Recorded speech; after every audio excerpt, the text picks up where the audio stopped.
அண்மை செய்தி.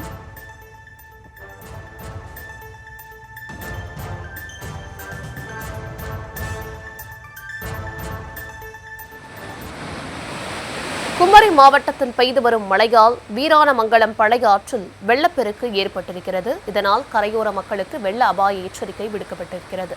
விவரங்களை தர இருக்கிறார் செய்தியாளர். வணக்கம், விவரங்களை வழங்கலாம். வணக்கம் தர்ஷினி.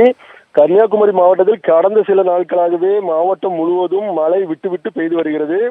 இதனால் மாவட்டத்தில் உள்ள அணைகள், குளங்கள், ஏரிகளுக்கு தண்ணீர் நீர்வரத்து அதிகரித்துள்ளது. மேற்கு தொடர்ச்சி மலையை ஒட்டியுள்ள கீரிப்பாறை, காளிகேசம், வாழைத்துவயல் பகுதிகளிலும் இரவும் விட்டு மழை பெய்துகிறது. இதனால் வீராணமங்கலம் பழைய ஆற்றில் வெள்ளம் கரைபுரண்டு வருகிறது.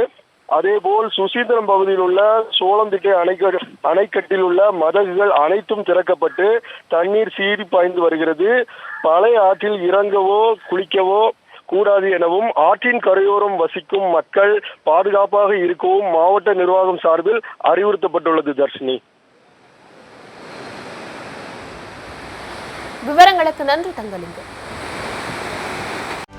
செய்திகளை உடனுக்குடனும் துல்லியமாகவும் தெரிந்து கொள்ள சப்ஸ்கிரைப் பண்ணுங்க.